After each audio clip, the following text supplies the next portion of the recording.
Good morning. Thank you, Mr. General President. Thank you, ladies and gentlemen. Thank you, firefighters. It's a great honor to be here today to talk at the Redmond Symposium. And on behalf of Dr. Sun Shang, who unfortunately could not be here, he wishes you most success today in the next few days for your symposium. What we wanted to talk to you about today is to introduce you to a new way of thinking about cancer and to understand what we're trying to do and why we're so proud to partner with you to think about cancer in the firefighters. So as you know, sadly, between 9 and 12% of firefighters are going to be diagnosed, which is way more than the national average. We don't understand all the causes of cancer, but we do understand that doing the work that you do, exposed to some of those environmental challenges, clearly is what's making the cancer worse. We also know that at some point in men and women's lives, about 40% will be diagnosed with cancer. And out of 100,000 people, about 450 will be diagnosed this year alone. So let's think about what this means and how NantHealth is going to partner with the IAFF. Let's think about what cancer is in this country and in Canada. I always think of Canada as an extension of the United States. May be wrong. We'd like to switch presidents. Amen. 1.7 million Americans will be diagnosed with cancer this year. About 550,000 will die. What has changed since the first chemotherapies came about? So this is 2017. In 1917, when we think of what was called the Great War, there was this introduction of nitrogen mustard as a terrible weapon of war. The outcome of nitrogen mustard was the discovery that certain chemicals actually could kill cancer cells. And in 1970, when Hodgkin's disease at that time was killing just about every patient, the introduction of nitrogen mustard as a chemotherapy led to the survival of patients with Hodgkin's disease. Sometimes we learn through terrible things that happen to us and terrible things that occur. Radiation, it is now the anniversary of the bombs in Japan. We know now that we can use radiation for good to try and treat cancer patients. It was in 1948 when a pathologist, Dr. Sidney Farber, in Boston Children's, treated a child with acute leukemia. At that time, a child would live about 6 weeks, would bleed. We didn't have platelet transfusions. Our red cell transfusions were still crude, and the maximum survival was 6 weeks. He introduced a drug called aminopterone, which is now called methotrexate. And today, in 2017, the overall survival for a child with acute leukemia is 90%, which is quite remarkable. However, it comes with a cost, what I call the consequences of cure. It affects these children forever. They have long-term side effects of the chemotherapy. We learned a model of treating cancer based actually on the textile industry. In the late 1800s, the Industrial Revolution, textiles were starting to get dyed. That's why we don't all wear black or pure white. When the dyes were coming out, some of them were called Huch's dyes, a German company called H&E. And you may have actually heard that on the slides that we look at under the microscope, they're called H&E slide, Hucht and eosinophil. We stain the cells so we can see them under the microscope. That led to a whole way of thinking about cancer, because we think of breast cancer because we took it from the breast, we looked under the microscope, it looked a certain way. We looked at lung cancer, and some of you may have heard that some person you knew had colon cancer, but he died of liver cancer. Well, what he died from is when the cancer spread to the liver. So we based our whole thinking on the anatomical location of cancers. And even today, in 2017, that's how the majority of the world thinks about cancer. The second thing we learned about cancer was that we needed to use maximum tolerated dose. So when a new drug comes out, and every single drug in this in the world that gets approved by an agency has to go through 3 levels of testing. Phase 1 is a toxicity test. You use the dose, you start off at a low dose, lower than you may have seen in your models in the lab. You use a dose, and then you accelerate the dose till you reach the maximum tolerated dose. And then you back it down 1 level. That's been the basis of our therapy. That's why you get horrible side effects with chemotherapy, because we've actually pushed the doses of drugs for a long time. So why have we not won this war against cancer? We've had all these new drugs. In fact, we've never had more new drugs approved than in the last year. We know that in a population of people, someone gets cancer, and we know that it goes to the tissue based on this model I just told you about. We look at that tissue, and we say there must be one cell that went wrong. And if you think about cancer in a very simplistic way, think about cancer dividing fast. And as it divides, it's lost its ability to stop growing. It just grows all the time. When we think that one cell becomes 2, 4, 8, 16, etc., that was a single clone theory, that you have one cell that goes crazy, that one cell grows and grows and grows, and the only way to treat it is to use a lot of chemotherapy and that maximum tolerated dose. And we do, we get an effect. We get an effect of chemo. Everyone here knows a cancer patient who has told you, oh my God, my cancer's controlled, the doctor told me there's nothing there, and a year or 2 later you hear about that they died of cancer or their cancer came back. So why did that happen? It may have happened because of this theory, that in fact there's not just one single clone, there are multiple clones. And when we're killing the cell, some survive and some don't. And what happens in the beginning is you kill the majority of the clones and it goes away and you can't see it on radiology, you can't see it on those fancy scans we do, but those cells survive and they come back. And when their cells come back, they kill you. It's been labeled the illusion of clonal dominance. These resistant clones actually are doing the harm. They're coming back and killing the patient. So what are we trying to do? We believe, and this is a picture of Dr. Patrick Soon-Shiong, he has spent the last 20 years of his life, if not longer, trying to understand cancer. He is a brilliant physician and innovator and inventor. He was working on pancreatic cancer as well as doing pancreatic transplants, and he realized the paradigm and the difference. On the one hand, he was trying to give people new pancreases to overcome diabetes. On the other hand, he was trying to kill the pancreatic cell, cancer cell. In the patient who was doing the transplant, what he needed to do was to stop the patient rejecting that transplant. You've all heard of rejection in transplants. Our immune system is designed to reject something that's foreign. On the other hand, he thought, how come the immune system is not rejecting the cancer? What is actually happening? And he's really spent a lifetime now trying to think about this and to create the tools that we bring in together in an organization and companies under NantHealth and NantWorks. So he believed that we fought this war, but we fought it wrong. And we realized that the assumptions that we based it on were probably flawed. Now here's another problem we did. About 30 years ago, actually in Canada, a brilliant scientist developed a mouse model. We don't just shock them and give them light. We try to give them human cancers, but if you try to give a mouse human cancer, the mouse's immune system rejects it. And we needed a place to test and study the new drugs and the new ways we were doing it. So this guy developed a mouse called the SCID-HU mouse, severe combined immune deficient mouse. Basically that is a mouse that has no immune system. So you could actually transplant, put under the skin or into the body, a piece of human tissue and grow that, and it grew like it would in the human body and was much better than in the lab.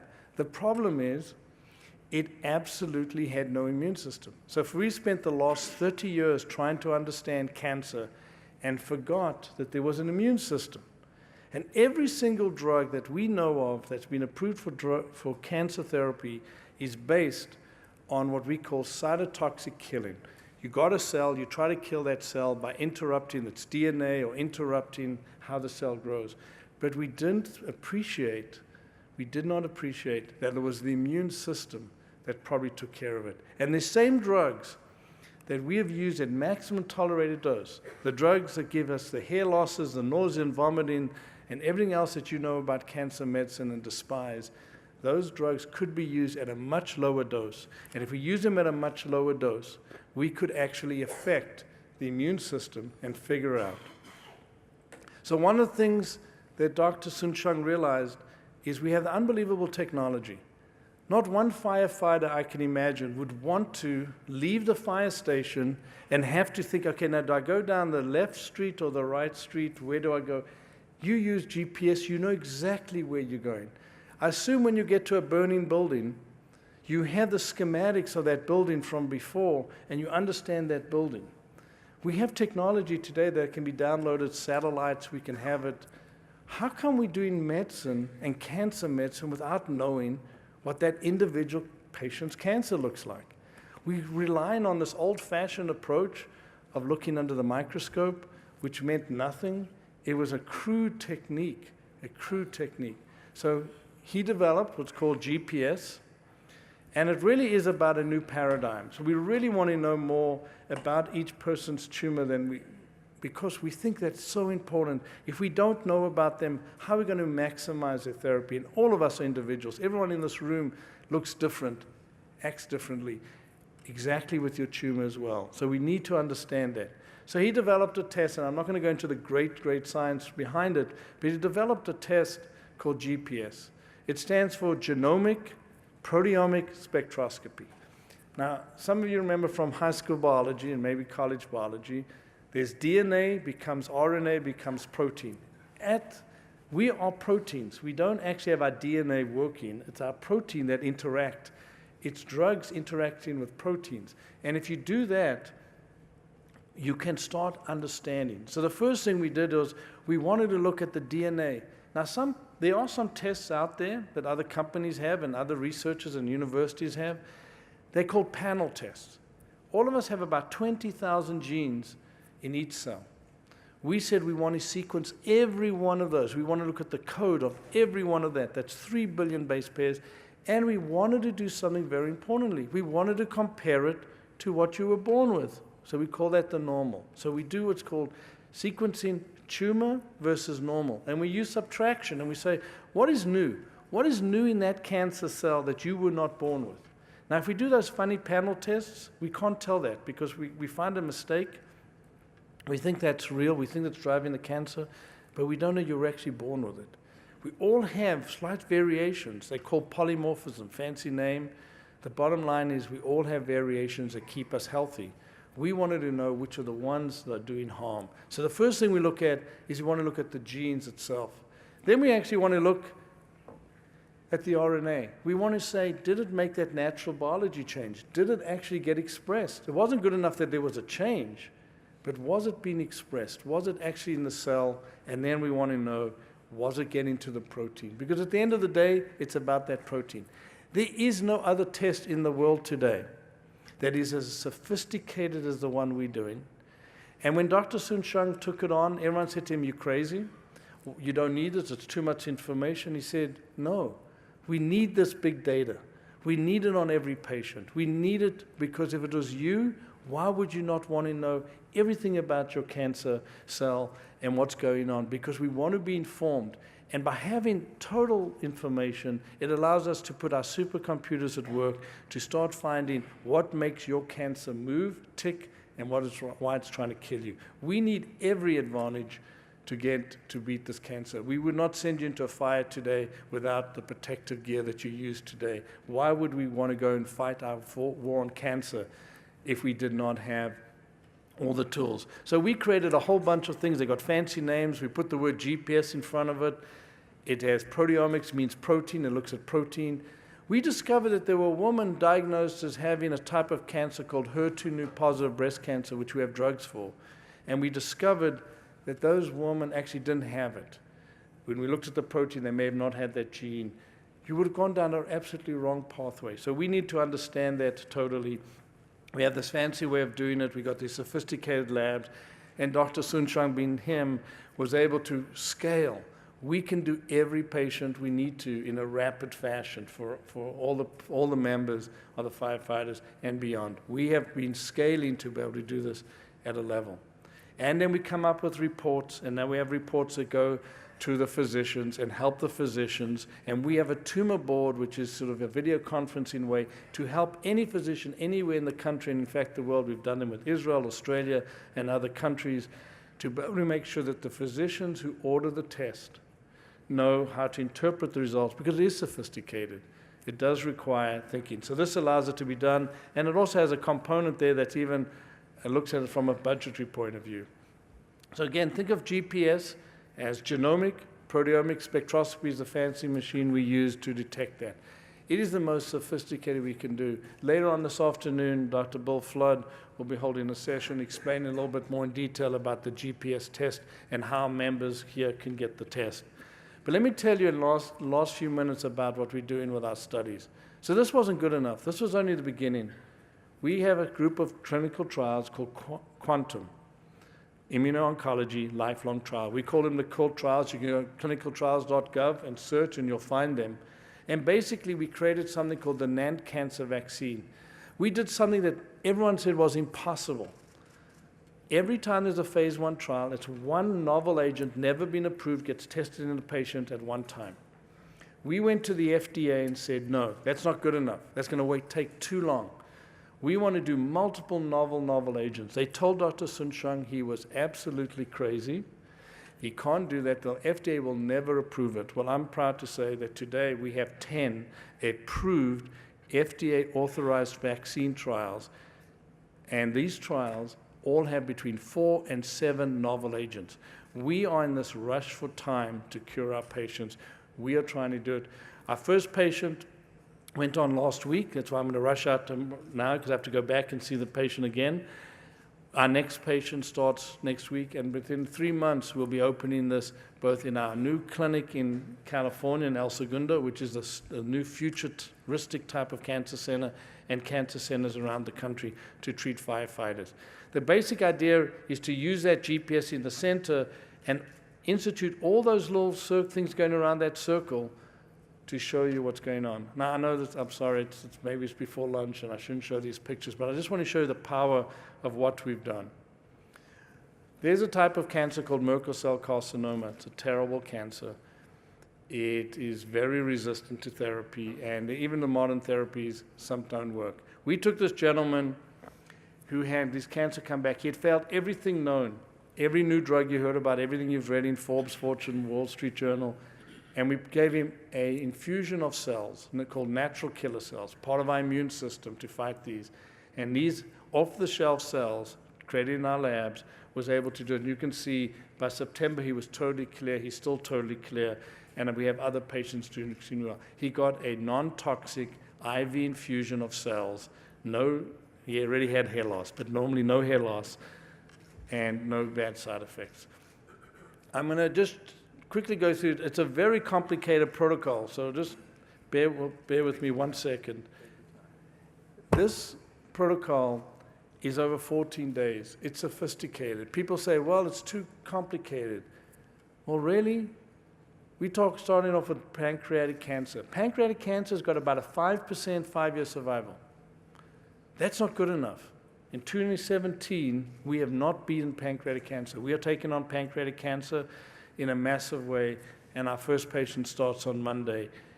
A patient who is going to go through this therapy, that we're going to introduce all these points. We're going to find a way to get that immune system I told you that wasn't finding the cancer to find the cancer. Our whole approach is to use GPS and to use this approach to teach the immune system how it can get reattached and start saying, that's a foreigner.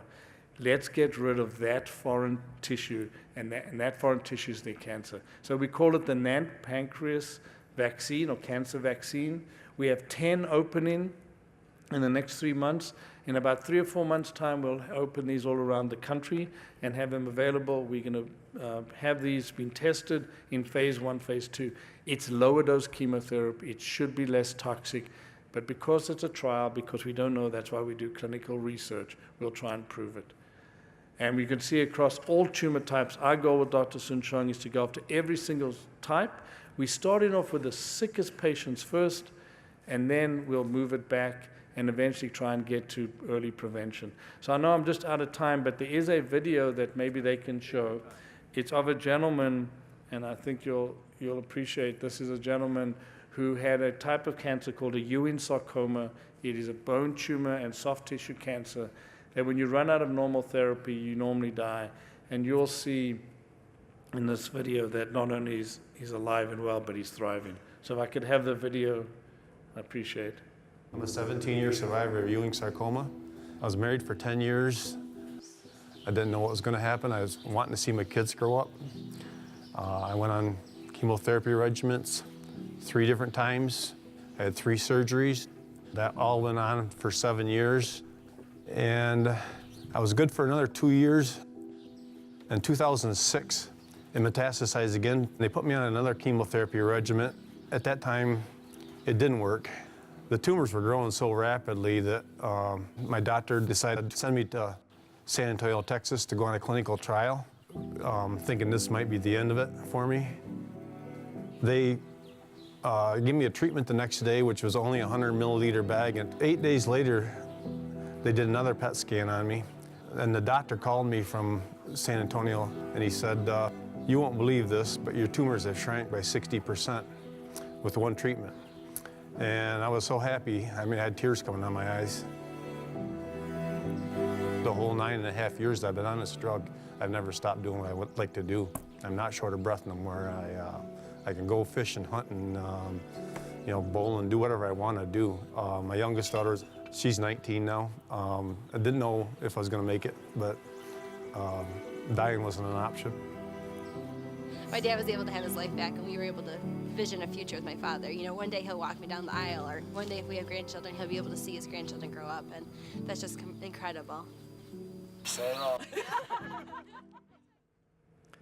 Well, on behalf of NantHealth, Dr. Sunshang, and our entire team, I want to thank you. We are very excited to partner with you and to make sure that we can help change the outcome of the firefighters who unfortunately get cancer.